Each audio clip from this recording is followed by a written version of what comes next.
Good morning, dear students. Welcome to Digital Learning, Department of Collegiate Education. I am Asha K.R., Assistant Professor of English. Today, I am teaching General English for first semester BCom students. In today's session, we will learn about primary auxiliary verb. Before we start primary auxiliary verb, let us learn about verbs. Verbs ಬಗ್ಗೆ ನೀವೆಲ್ಲ ತಿಳ್ಕೊಂಡಿದ್ದೀರಾ. Verbs are the words in a sentence that show action or state of being. Example, the clock stopped this morning. The birds sing in the green trees. So ಈ ಎರಡೂ ಸೆಂಟೆನ್ಸಲ್ಲಿ stopped ಮತ್ತು sing ಅನ್ನುವಂಥ ಪದಗಳು they are representing action. So ಇಂಥ ವರ್ಡ್ಸ್ನ ನಾವೇನಂತ ಕರಿತೀವಿ, ವರ್ಬ್ಸ್ ಅಂತ ಕರಿತೀವಿ. And then I have a pet dog, she likes flowers. So ಈ ಎರಡು ಸೆಂಟೆನ್ಸಲ್ಲಿ ಯಾವುದೇ ರೀತಿಯಾದಂಥ ಆ್ಯಕ್ಷನ್ ಅನ್ನೋದು ನಡೀತಾ ಇಲ್ಲ ಅಥವಾ ಕ್ರಿಯೆ ಅನ್ನೋದು ನಡೀತಾ ಇಲ್ಲ. ಆದರೆ it's a state of being, ಅವರ ಅಸ್ತಿತ್ವದ ಬಗ್ಗೆ ಇರುವಂಥ ಒಂದು ವರ್ಡ್ ಅದನ್ನು ಎಕ್ಸ್ಪ್ರೆಸ್ ಮಾಡ್ತಾ ಇದೆ. Like I have A pet dog ಅಥವಾ ಶೀ ಲೈಕ್ಸ್ ಫ್ಲವರ್ಸ್. ಸೊ ಇದನ್ನು ನಾವು ಅ ಸ್ಟೇಟ್ ಆಫ್ ಬೀಯಿಂಗ್ ಅಂತ ಕರಿತೀವಿ. ಸೊ ಇಷ್ಟು ವರ್ಡ್ಸ್ಗಳು ಸಹ ಸ್ಟಾಪ್ಡ್, ಸಿಂಗ್, ಹ್ಯಾವ್ ಅಥವಾ ಲೈಕ್ಸ್ ಇದಿಷ್ಟನ್ನು ಸಹ ನಾವು ವರ್ಬ್ಸ್ ಅಂತ ಕರಿತೀವಿ. So verbs are divided into main verb and auxiliary verbs. ನಿಮಗೆಲ್ಲ ಇದೆಲ್ಲ ತಿಳ್ಕೊಂಡಿರ್ತೀರಾ, ಗೊತ್ತಿರುತ್ತೆ. So will see example for main verbs like sing, cook, run, read, speak. ಈ ರೀತಿಯಾದಂಥ ವರ್ಡ್ಸ್ಗಳನ್ನ ನಾವು ಮೇನ್ ವರ್ಬ್ಸ್ ಅಂತ ಕರಿತೀವಿ. And then auxiliary examples for auxiliary verbs are do, be and have forms and modal auxiliaries. In today's class, we will particularly learn about primary auxiliary verbs. Auxiliary ಅಂತ ಅಂದರೆ helping ಅಂತ ಅರ್ಥ. Okay, again auxiliary ವರ್ಬ್ಸನ್ನು two types ಮಾಡಿರ್ತೀವಿ, primary auxiliary verbs and modal auxiliary verbs ಅಂತ. So ಇವತ್ತಿನ ಸೆಷನಲ್ಲಿ we will concentrate only about primary auxiliary verb. ಏನಾಗಿದ್ರೆ how do we define primary auxiliary verbs ಅಂತ ಅಂದರೆ, the verbs be form, have form and do forms when used with ordinary verbs to make tenses. ಅಂದರೆ ಟೆನ್ಸ್ನ ಮಾಡೋದಕ್ಕೆ like present tense, past tense ಅಥವಾ future tense ನಾವು use ಮಾಡುವಾಗ, ಅಥವಾ passive forms of the sentences ಬಳಸುವಾಗ, ಅಥವಾ ಟು ಫಾರ್ಮ್ ಕ್ವೆಶನನ್ನು ಮಾಡುವಾಗ, ಆರ್ ಟು ಫಾರ್ಮ್ ನೆಗೆಟಿವ್ ಸೆಂಟೆನ್ಸನ್ನು ಬಳಸುವಾಗ ನಾವು ಈ ಪ್ರೈಮರಿ ಆಕ್ಸಿಲರಿ ವರ್ಬ್ಸನ್ನು ಏನು ಮಾಡ್ತೀವಿ, ಬಳಸ್ಕೊಳ್ತೀವಿ. Okay, this is the definition of primary auxiliary verb. So ಹಾಗಿದ್ರೆ ಯಾವುದೆಲ್ಲ ಪ್ರೈಮರಿ ಆಕ್ಸಿಲರಿ ವರ್ಬ್ಸ್ ಅಂತ ಅಂದರೆ ಡೂ ಫಾರ್ಮ್, ಬಿ ಫಾರ್ಮ್ ಮತ್ತು ಹ್ಯಾವ್ ಫಾರ್ಮ್ಸ್. ಡೂ ಫಾರ್ಮ್ಸಲ್ಲಿ ಯಾವ್ಯಾವುದೆಲ್ಲ ಬರುತ್ತೆ ಆಕ್ಸಿಲರೀಸ್ ಅಂತ ಅಂದರೆ do, does, did, doing, done. Be ಫಾರ್ಮ್ಸಲ್ಲಿ be, is, am, are, was, were, being, been. ಹಾಗೆ ಹ್ಯಾವ್ ಫಾರ್ಮ್ಸಲ್ಲಿ have, has, had and having. ಇದಿಷ್ಟು ಸಹ ಪ್ರೈಮರಿ ಆಕ್ಸಿಲರಿ ವರ್ಬಲ್ಲಿ ಬರುವಂಥ ಡೂ ಫಾರ್ಮ್, ಬಿ ಫಾರ್ಮ್ಸ್ ಮತ್ತು ಹ್ಯಾವ್ ಫಾರ್ಮ್ಸ್ನ ವರ್ಬ್ಸ್. ಓಕೆ, ಸೊ ಈಗ ನಾವು ಈ ಮೂರು ಫಾರ್ಮ್ಸ್ ಆಫ್ ವರ್ಬ್ನಲ್ಲಿ ಇನ್ ಡೀಟೇಲ್ ಆಗಿ ತಿಳ್ಕೊಳ್ಳೋಣ. Do as an auxiliary verbs ಆಗಿ ಯಾವ್ಯಾವಾಗ ನಾವು ಬಳಸ್ತೀವಿ ಅಂತ. Okay, so do as an auxiliary ಆಗಿ ನಾವು ಟು ಫಾರ್ಮ್ ಕ್ವೆಶ್ಚನ್ಸ್ ಅಂದರೆ ಪ್ರಶ್ನೆಯನ್ನು ಕೇಳೋದಕ್ಕೆ ನಾವು ಡೂ ಅನ್ನುವಂಥ ಆಕ್ಸಿಲರಿ ವರ್ಬನ್ನು ಯೂಸ್ ಮಾಡ್ತೀವಿ. Example, do you read the newspaper daily, does he walk carefully, did she teach yesterday. So ಈ ರೀತಿಯಾಗಿ ಪ್ರಶ್ನೆಗಳನ್ನು ಕೇಳೋದಕ್ಕೆ ನಾವು ಡೂ ಆ್ಯಸ್ ಅನ್ ಆಕ್ಸಿಲರಿ ವರ್ಬನ್ನು ಏನು ಮಾಡ್ತೀವಿ, ಬಳಸ್ತೀವಿ. Okay, and then to form negative form of simple tenses. So simple ಟೆನ್ಸಸ್ನ ನೆಗೆಟಿವ್ ಫಾರ್ಮ್ನ ಬಳಸೋದಕ್ಕೆ ನಾವು ಡೂ ಅನ್ನುವ ಅಥವಾ ಡಸ್, ಡಿಡ್ ಅನ್ನುವಂಥ ಆಕ್ಸಿಲರಿಯನ್ನು ಬಳಸ್ಕೊಳ್ತೀವಿ. Example, I do not read the newspaper daily. He does not walk carefully. She did not teach yesterday. So ಈ ರೀತಿಯಾಗಿ ನೆಗೆಟಿವ್ ಫಾರ್ಮ್ ಆಫ್ ಸಿಂಪಲ್ ಟೆನ್ಸನ್ನು ಬಳಸುವಾಗ ನಾವು ಡೂ ಫಾರ್ಮ್ ಆಫ್ನ ಆಕ್ಸಿಲರಿಯನ್ನು ಏನು ಮಾಡ್ತೀವಿ, ಯೂಸ್ ಮಾಡ್ತೀವಿ. ಸೊ ಹಾಗಿದ್ರೆ ಇನ್ನು ಯಾವ್ಯಾವ ರೀತಿಯಲ್ಲಿ ನಾವು ಆಕ್ಸಿಲರಿನ ಯೂಸ್ ಮಾಡ್ತೀವಿ ಅಂತ ನೋಡೋಣ. To form emphatic sentences. Emphatic ಅಂತ ಅಂದರೆ ಗಿವಿಂಗ್ ಮೋರ್ ಇಂಪಾರ್ಟೆನ್ಸ್ ಅಂತ. Example, Karan does drive slowly. Karan drives slowly ಅಂತ ಅಂದರೆ ಸಿಂಪಲ್ ಸ್ಟೇಟ್ಮೆಂಟ್ಸ್. ಅದರಲ್ಲಿ ಅವನು ನಿಜವಾಗ್ಲೂ ನಿಧಾನ ಕೊಡಿಸ್ತಾನೆ ಅಂತ ಒತ್ತು ಕೊಟ್ಟು ಇಂಪಾರ್ಟೆನ್ಸ್ ಕೊಟ್ಟು ಹೇಳುವಾಗ ನಾವು ಡಸ್ ಅನ್ನುವಂಥ ಆಕ್ಸಿಲರಿಯನ್ನು ಯೂಸ್ ಮಾಡ್ತೀವಿ. Okay, Karan does drive slowly. He did promise to attend her wedding. So just promise ಅಂತಲ್ಲ, ಈ did more importance is given. And then please do attend my birthday party. So ಈ ರೀತಿಯಾಗಿ ನಾವು ಮೋರ್ ಇಂಪಾರ್ಟೆನ್ಸನ್ನು ಕೊಡಬೇಕಾದಾಗ, ಎಂಫಸೈಸ್ ಮಾಡಿ ಹೇಳುವಾಗ do ಅನ್ನುವಂಥ ಆಕ್ಸಿಲರಿಯನ್ನು ಬಳಸ್ತೀವಿ. Next, to avoid repetition of a main verb. Main ವರ್ಬ್ನ ಪದೇ ಪದೇ ರಿಪೀಟ್ ಮಾಡೋ ಬದಲಾಗಿ ನಾವು ಏನು ಮಾಡ್ತೀವಿ, ಡೂ ಅನ್ನುವಂಥ ಆಕ್ಸಿಲರಿಯನ್ನು ಬಳಸ್ಕೋತೀವಿ. Like I always do my homework. Next, to make requests or invitations more persuasive. Persuasive ಅಂತ ಅಂದರೆ ಇನ್ನು ಭಾಳ ಒಂದು ಕನ್ವಿನ್ಸಿಂಗ್ ಮ್ಯಾನರ್ ಆಗಿ ರಲ್ಲಿ ನಾವು ರಿಕ್ವೆಸ್ಟ್ ಮಾಡುವಾಗ ಅಥವಾ ಏನಾದ್ರು ಇನ್ವೈಟ್ ಮಾಡುವಾಗ ಸಹ ನಾವು ಡೂ ಫಾರ್ಮ್ ಆಫ್ ಆಕ್ಸಿಲರಿಯನ್ನು ಬಳಸ್ತೀವಿ. Example, do listen, please do listen carefully. So ಈ ರೀತಿಯಾಗಿ ನಾವು ಡೂ ಅನ್ನುವಂಥ ಆಕ್ಸಿಲರಿ ಫಾರ್ಮನ್ನು ಕ್ವೆಶನ್ಸ್ ಕೇಳೋದಕ್ಕೆ, ನೆಗೆಟಿವ್ ಫಾರ್ಮ್ನ ಸೆಂಟೆನ್ಸಸ್ನಲ್ಲಿ ಬಳಸೋದಕ್ಕೆ, ಅಥವಾ ಎಂಫಸೈಸಿಂಗ್ ಆಗಿ ಹೇಳುವಂಥ ಸೆಂಟೆನ್ಸಲ್ಲಿ, ಅಥವಾ to avoid repetition of main ವರ್ಬ್ನ ಇದು ಮಾಡುವಾಗ, ಹಾಗೆಯೇ ಟು ಮೇಕ್ ರಿಕ್ವೆಸ್ಟನ್ನು ಮಾಡುವಾಗ ಡೂ ಆ್ಯಸ್ ಆ್ಯನ್ ಆಕ್ಸಿಲರಿ ಫಾರ್ಮನ್ನು ಬಳಸ್ತೀವಿ. ನಾವು let us see more examples of do forms.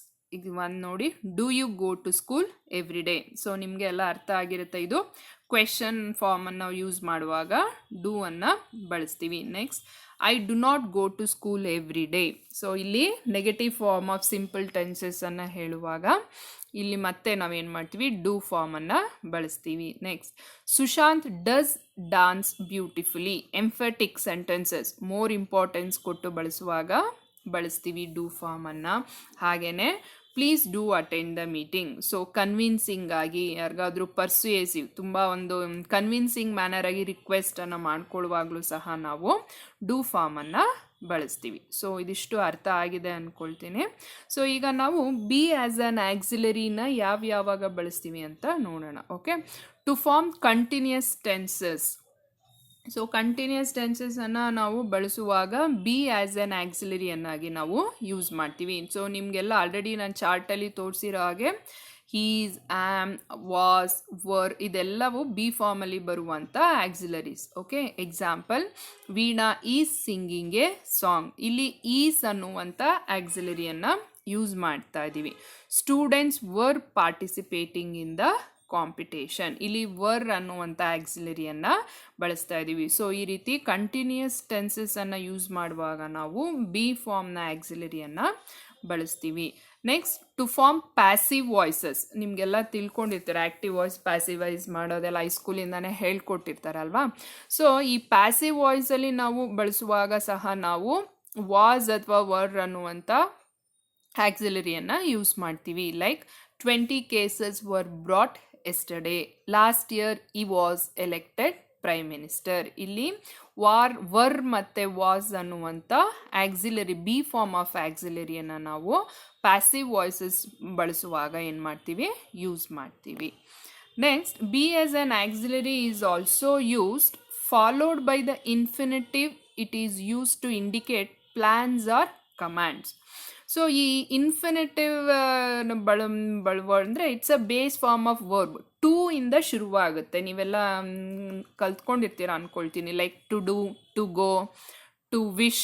So ಈ ರೀತಿಯಾಗಿ ಟೂ ಇಂದ ಶುರುವಾಗುವಂಥ ವರ್ಬ್ಸ್ಗಳನ್ನ ನಾವು ಏನಂತ ಕರಿತೀವಿ, ಇನ್ಫಿನಿಟಿವ್ ಅಂತ ಕರಿತೀವಿ. ಓಕೆ, ಸೊ ಇಲ್ಲಿ ಈ ಯಾವುದಾದ್ರು ಪ್ಲ್ಯಾನ್ಸ್ ಬಗ್ಗೆ ಹೇಳುವಾಗ ಅಥವಾ ಅದರ ಕಮಾಂಡ್ ಮಾಡುವಾಗ ಸಹ ನಾವು ಈ ಒಂದು ಆಕ್ಸಿಲರಿ ಬಿ ಫಾರ್ಮ್ ಆಫ್ ಆಕ್ಸಿಲರಿಯನ್ನು ಬಳಸ್ತೀವಿ. ನೋಡಿ, ಫಸ್ಟ್ ಎಕ್ಸಾಂಪಲಿ, you are to finish this work. ಇಲ್ಲಿ ಟು ಫಿನಿಶ್ ಅನ್ನೋದು ಆಕ್ಸಿಲರಿ. ಅದಕ್ಕೆ ಮುಂಚೆ ಟು ಫಿನಿಶ್ ಅನ್ನುವಂಥದ್ದು ಇನ್ಫಿನಿಟಿವ್ ಅದು. ಅದಕ್ಕೆ ಮುಂಚೆ ಆರ್ ಅನ್ನುವಂಥ ಬಿ ಫಾರ್ಮ್ ಆಫ್ ಆಕ್ಸಿಲರಿಯನ್ನು ಯೂಸ್ ಮಾಡ್ತಾ ಇದ್ವಿ. ಯಾವಾಗ ನಾವು ಏನಾದ್ರು ಫ್ಯೂಚರಲ್ಲಿ ಕೆಲವೊಂದು ಪ್ಲ್ಯಾನ್ಸ್ಗಳಿರುತ್ತೆ ಅಥವಾ ಒಂದು ಕಮಾಂಡ್ಗಾರು ಇನ್ನೊಬ್ರು ಆರ್ಡರ್ ಮಾಡುವಂಥದ್ದು, ಅಂಥ ಸಮಯದಲ್ಲಿ ನಾವು ಈ ರೀತಿಯಾದಂಥ ವರ್ಡ್ಸ್ಗಳನ್ನ ಯೂಸ್ ಮಾಡ್ತೀವಿ. Okay, you are to finish this work by tomorrow evening, or else Joseph is to attend an interview tomorrow. So ಇಲ್ಲಿ ಟು ಅಟೆಂಡ್ಗೆ ಮುಂಚೆ ಮೊದಲೇ ಈಸ್ ಅನ್ನುವಂಥ ಆಕ್ಸಿಲರಿಯನ್ನು ಯೂಸ್ ಮಾಡಿದ್ದೀವಿ.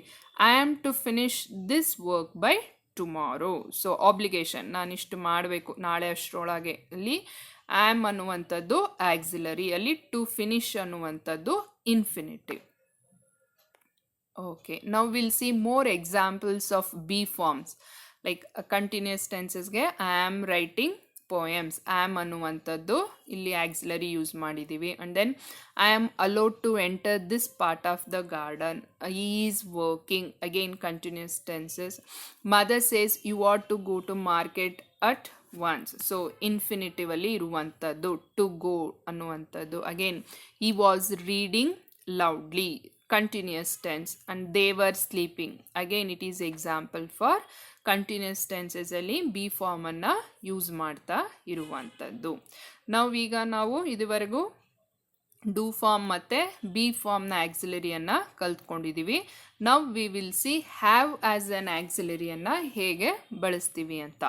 Have as an auxiliary is use to form perfect tenses. So ನೀವೆಲ್ಲ present perfect, past perfect ಎಲ್ಲ ಕಲ್ತ್ಕೊಂಡಿದ್ದೀರಾ ಟೆನ್ಸಸ್ಸಲ್ಲಿ ಅಲ್ವಾ.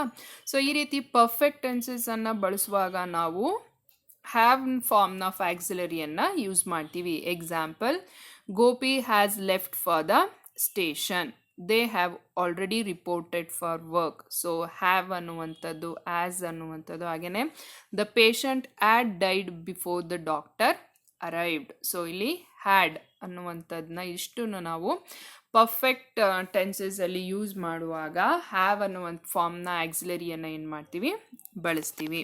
ಹಾಗೆಯೇ to form perfect infinitives. So already ನಾನು ಪ್ರೀವಿಯಸ್ ಸ್ಲೈಡಲ್ಲಿ ಹೇಳಿದಾಗೆ ಇನ್ಫಿನಿಟಿವ್ಸನ್ನು ಯೂಸ್ ಮಾಡುವಾಗ ಸಹ ನಾವು ಇಲ್ಲೂ ಸಹ ಏನು ಮಾಡ್ತೀವಿ, ಹ್ಯಾವ್ ಫಾರ್ಮ್ನ ಆಕ್ಸಿಲರಿಯನ್ನು ಯೂಸ್ ಮಾಡ್ತೀವಿ. ಇಲ್ಲಿ I expect to have finished in a couple of weeks. So ಇಲ್ಲಿ ಹ್ಯಾವ್ ಫಿನಿಶ್ಡ್ ಅನ್ನುವಂಥದ್ದು ಪರ್ಫೆಕ್ಟ್ ಟೆನ್ಸಸ್ ಇದು. ಸೊ ಇಲ್ಲಿ ಟು ಅಂತ ಸೇರಿಸ್ಕೊಂಡಾಗ ಅದು ಇನ್ಫಿನಿಟಿವ್ ಆಗುತ್ತೆ. To have finished in a couple of weeks. So ಇಲ್ಲೂ ಸಹ ನಾವು ಪರ್ಫೆಕ್ಟ್ ಇನ್ಫಿನಿಟಿವ್ಸನ್ನು ಬಳಸುವಾಗ ಹ್ಯಾವ್ ಅಥವಾ ಹ್ಯಾಸ್ ಫಾರ್ಮ್ನ ಆಕ್ಸಿಲರಿಯನ್ನು ಏನು ಮಾಡ್ತೀವಿ, ಬಳಸ್ಕೊಳ್ತೀವಿ. And then have as an auxiliary is use to form have to and have got to or used to express obligation. So ಈಗ ನಾವು ಕೆಲವೊಂದು ಸಲ ಒಂದಷ್ಟು ಕೆಲಸಗಳನ್ನು ಮಾಡಬೇಕಾದಂಥ ಒಂದು ನೆಸೆಸಿಟಿ ಇರುತ್ತೆ. ಸೊ ಆವಾಗ ಹೇಳ್ತೀವಿ I have to do this, I have got to go ಅಂತೆಲ್ಲ ಬಳಸ್ತೀವಲ್ಲ.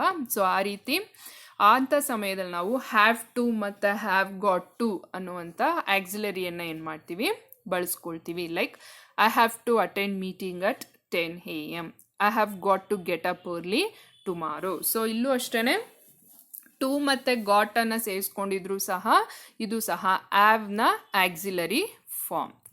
And then in most cases eat, drink, take, receive, spend, go for can be replaced by have. So ಎಷ್ಟೊಂದು ಸಲ ಈಟ್, ಡ್ರಿಂಕ್ ಅಥವಾ take, receive ಅನ್ನೋ ಪದಗಳ ಬದಲಾಗಿ ನಾವು have ಅಥವಾ ಹ್ಯಾಸನ್ನು ಯೂಸ್ ಮಾಡ್ತೀವಿ. We can see in examples. You can have breakfast now. So ಈ ಯು ಕ್ಯಾನ್ ಈಟ್ ಬ್ರೇಕ್ಫಾಸ್ಟ್ ಬದಲಾಗಿ ಯು ಕ್ಯಾನ್ ಹ್ಯಾವ್ ಬ್ರೇಕ್ಫಾಸ್ಟ್ ಅಂತ ಬಳಸ್ತೀವಿ. And then I have to relax now. So you can take relax ಅನ್ನೋದು ಬದಲಾಗಿ I take relax ಅನ್ನೋದು ಬದಲಾಗಿ I have to relax now ಅಂತ ಹೇಳುವಂಥದ್ದು. We will have dinner at 9. So again eat ಬದಲಾಗಿ we will have dinner at 9, have ಅಂತ ಪದಗಳನ್ನು ಬಳಸ್ತೀವಿ. ಸೊ ಈ ರೀತಿಯಾದಂಥ ಕೆಲವೊಂದು ಕೇಸ್ಗಳಲ್ಲಿ ಈ ಡ್ರಿಂಕ್, ಟೇಕ್, ರಿಸೀವ್, ಸ್ಪೆಂಡ್ ಅಥವಾ ಗೋ ಅನ್ನೋ ಪದಗಳ ಬದಲಾಗಿ ಹ್ಯಾವ್ ಅನ್ನುವಂಥ ಆಕ್ಸಿಲರಿಯನ್ನು ಸಹ ಏನು ಮಾಡ್ತೀವಿ, ನಾವು ಯೂಸ್ ಮಾಡ್ತೀವಿ. So we have more additional examples of have forms. Like Rani has left for the movie, perfect ಟೆನ್ಸಲ್ಲಿ ಹೇಳುವಂಥದ್ದು ಆಗಬಹುದು. ಅಥವಾ how often do you have to travel on business, same perfect ಟೆನ್ಸಲ್ಲಿ ಹೇಳುವಂಥದ್ದು. And then we will have dinner at night and obligations and then he has to go quickly. So ಇನ್ಫಿನಿಟಿವ್ನಲ್ಲಿ ಹೇಳುವಂಥದ್ದು. So ಈ ರೀತಿಯಾಗಿ ನಾವು ಹ್ಯಾವ್ ಫಾರ್ಮ್ಸನ್ನು ಬಳಸ್ತೀವಿ. So students, I think you have understood clearly now primary auxiliary verbs, ಅದರಲ್ಲಿ be form, do form ಮತ್ತು have ಫಾರ್ಮ್ಸ್ನ ಯಾವಾಗೆಲ್ಲ ಬಳಸ್ತೀವಿ ಅಂತ ತಿಳ್ಕೊಂಡಿದ್ದೀರಾ. The next class we will discuss about modal auxiliaries. Thank you.